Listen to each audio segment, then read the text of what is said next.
আসসালামু আলাইকুম। কবরস্থানের বাহিরে লেখা ছিল, শেষ মঞ্জিল তো তোমার এটাই।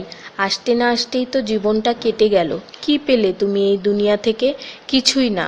দেখতে দেখতে সবাই তোমাকে ছেড়ে চলে গেল। কবরের ডাক। তুমি কি কখনো আমায় মনে করেছিলে? তাহলে শুনো, আমার মধ্যে গহীন অন্ধকার, নামাজের আলো সাথে নিয়ে এসো। আমার মধ্যে অস্বস্তি বিদ্যমান, তাই কোরআন তেলাওয়াত সাথে নিয়ে এসো। আমার মধ্যে আছে বিষাক্ত পোকামাকড়, সাপ বিচ্ছু, তাই সাথে করে রাসূল সাল্লাল্লাহু ও আহলে বায়তের প্রেম নিয়ে এসো। আমার মধ্যে আছে আগুন, তাই খোদাভীতির শীতল পানি নিয়ে এসো। মেসেজটি নিজের মোবাইলে সংরক্ষিত কন্টাক্টের সব মুসলিম ভাই বোনদের সেন্ড করুন।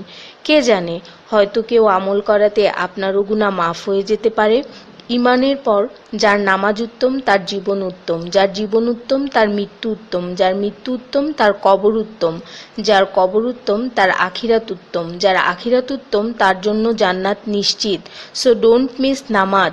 সোয়াবের জন্য হলেও অন্ততপক্ষে একজন বন্ধুকে তো অবশ্যই এই মেসেজটি সেন্ড করুন।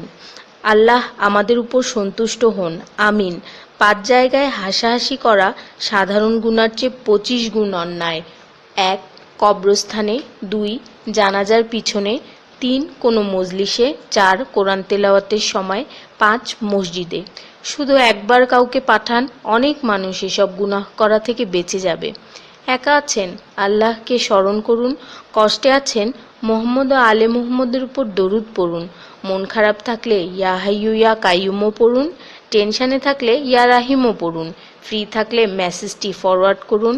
হে আল্লাহ, আমার উপর এবং তোমার নবীর উম্মতের সকল সদস্যদের উপর তোমার রহমত বর্ষণ করো, আমিন। তথ্য: আপনি কি জানেন পবিত্র কোরআন শুনলে ক্যান্সার হয় না? আর যদি ক্যান্সার সেল শরীরে থেকেও থাকে তাহলে তাও মারা যায়। দীর্ঘ সময় ধরে আল্লাহকে সেজদা দিলে জ্ঞান ও বুদ্ধিশক্তি বাড়ে। মাথা ব্যথার সমস্যা হয় না। চুল পড়া দূর হয়ে যায়। এই মেসেজটি ফরওয়ার্ড করতে শয়তান আপনাকে বাধা দিবে, কিন্তু আপনি এটা হতে দিবেন না। আর সব কন্ট্রাক্ট নাম্বারে সেন্ড করে দিন। কোরআন ও নবীর সুন্নত ও তার সম্মানিত সাহাবী এবং আহলে বাইতের অনুসরণ করুন। ক্যান্সার একটি ভয়ঙ্কর রোগ। অনেক মানুষ আছে যারা নিজেরাই এটাকে দাওয়াত দিয়ে নিয়ে আসে। ছোট অথচ সাধারণ কিছু পদক্ষেপ গ্রহণ করলেই এই রোগ থেকে বাঁচা যায়।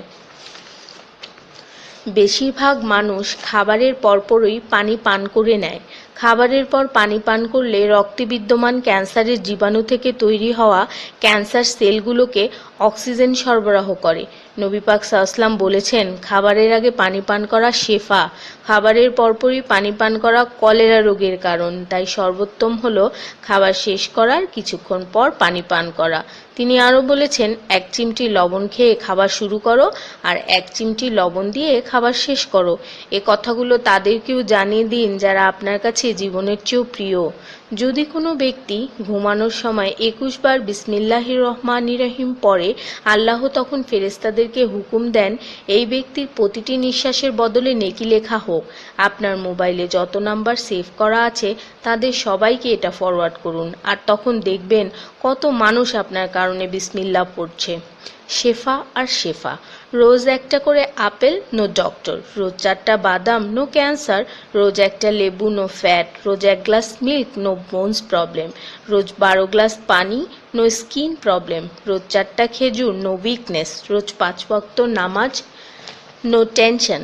রোজ কোরআন অর্থসহ তেলাওয়াত, happy and happy. So don't stop forward please. স্কিনের জন্য অজুর পানি, হার্টের জন্য কোরআন তেলাওয়াত, স্বাস্থ্যের জন্য নামাজ, আর খুশি থাকার জন্য আল্লাহর জিকির করুন। জেনে রাখবেন, ভালো কথা প্রচার করা সৎকার সমতুল্য, সাথে 30 লাখ নেকি